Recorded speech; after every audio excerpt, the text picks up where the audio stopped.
بسم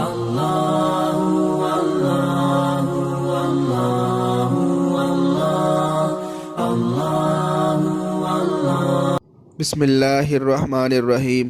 نبوت کے جھوٹے دعوے داروں میں مسلمہ کذاب کی طاقت سب سے زیادہ تھی، جو جزیرہ عرب کے مشرقی علاقے نجد سے نمودار ہوا تھا۔ وہ نہایت مکار اور شاطر تھا، میٹھی میٹھی باتوں اور خوبصورت وعدوں سے لوگوں کے دل جیت لیا کرتا تھا۔ وہ اپنے ہاں مسلمانوں کی طرح اذان دیتا اور نماز کا اہتمام کرواتا۔ بنو حنفیہ کا سارا قبیلہ اس کے ارد گرد جمع تھا۔ یمامہ کو اپنا مرکز بنا کر اس نے اسے مکے کی طرح حرم قرار دے دیا تھا۔ قرآن مجید کے اسلوب سے ملتی جلتی آیات بنانے کی بھی ناکام کوشش کرتا رہا۔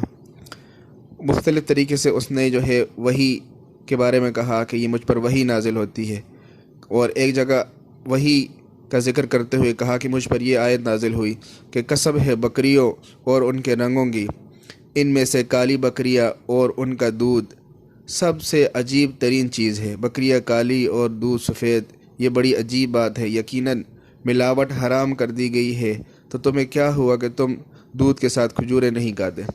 تو اس طرح مختلف طریقے سے وہ کہتا مجھ پر آیتیں نازل ہوتی۔ کبھی کہتا مجھ پر یہ آیت نازل ہوئی ہے، اے مینڈکی یعنی مینڈک کی بچی، جسے تو صاف رکھے وہ صاف ہوا، تیرا بالائی بدن پانی میں اور نچلا مٹی میں ہے، نہ تو پینے والے کو روکتی ہے نہ پانی کو گدلا کرتی ہے۔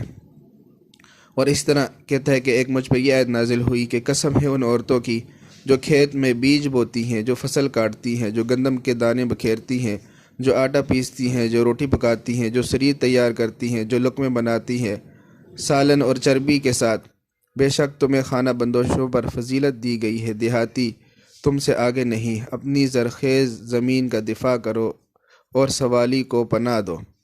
تو اس طرح وہ عجیب و غریب وہ باتیں کرتا تھا، اور ان کا یہ نسلی تعصب اس قدر بڑھ گیا تھا کہ جب مسلمہ کذاب کے پیروکاروں سے پوچھا گیا کیا واقعی یہ عقیدہ تم رکھتے ہو کہ مسلمہ نبی ہے، تو انہوں نے جواب دیا کہ ہم جانتے ہیں کہ حضور صلی اللہ علیہ وسلم سچے نبی ہیں اور مسلمہ جھوٹا ہے، مگر ہمیں مدینہ کے سچے نبی سے یمامہ کا جھوٹا نبی زیادہ پسند ہے۔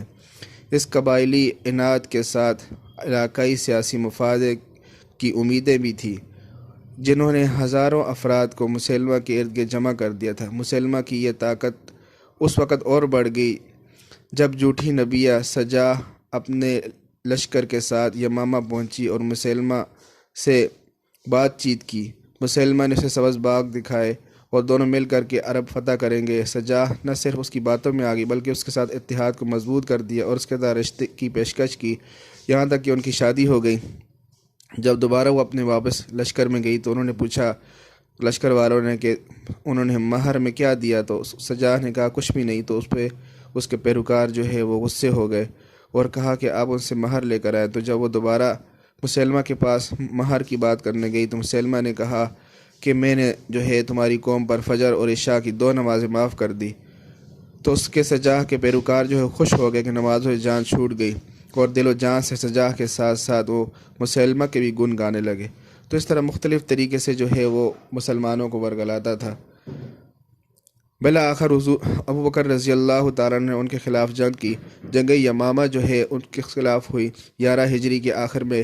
یہ جزیرہ عرب میں برپا ہونے والی آخری ایسی جنگ تھی کہ جس کے بعد فتنوں کا زور ٹوٹ گیا۔ حضرت ابو بکر رضی اللہ تعالیٰ عنہ کے جرنیلوں نے عرب کے ہر گوشے میں پہنچ کر وہاں کے بغاوت کے شعلوں کو ٹھنڈا کر دیا۔ ابو بکر رضی اللہ تعالیٰ عنہ کے تدبر، استقامت اور منصوبہ بندی کی بدولت 1 سال کے اندر پورے ملک میں امن و امان وہ قائم ہو گیا۔